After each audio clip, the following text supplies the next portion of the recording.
যে রাজনৈতিক দলের কার্যক্রম নেই তারাই নির্বাচন বানচাল করতে চায় বলে মন্তব্য করেছেন স্বরাষ্ট্র উপদেষ্টা জাহাঙ্গীর আলম চৌধুরী। সচিবালয়ে আইন শৃঙ্খলা সংক্রান্ত কোর কমিটির বৈঠকে তিনি এই মন্তব্য করেন। কেউ যেন নির্বাচন কোনোভাবেই বাধাগ্রস্ত করতে না পারে সেই চেষ্টা করা হচ্ছে। স্বরাষ্ট্র উপদেষ্টা বলেন, রাজনৈতিক দলগুলোর যে ঐক্য ছিল তা ধরে রাখতে হবে। এই ঐক্যে ফাটল ধরলে ফ্যাসিস্ট ঢুকে পড়তে পারে বলে শঙ্কা তার। জানান, উৎসবমুখর নির্বাচন করতে চায় সরকার। পুলিশ নিষ্ক্রিয় নয় বলে মন্তব্য তার।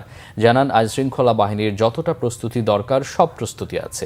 আগেই অ্যাকশনে যাওয়া উচিত হলেও জাতীয় পার্টির অফিসে আগুন ধরানোর পরই আইনশৃঙ্খলা বাহিনী বাধা দিয়েছে জানিয়ে স্বরাষ্ট্র উপদেষ্টা বলেন, পুলিশ অ্যাক্টিভ হলে সবাই বলে বেশি করে ফেলেছে।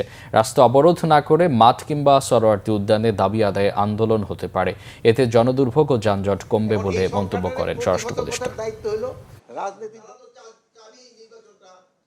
যে পার্টিটার কার্যকলাপ নেই তারা তো চাবি নির্বাচনটা ভঙ্গ করার জন্য, তারা তো অবশ্যই চাইবে। মানে এদেরও একটা সংখ্যা তো রয়ে গেছে। এখন এই সংখ্যাটারে প্রতিহত করার দায়িত্ব হলো রাজনৈতিক দল এবং আপনাদের সবাই মিলে।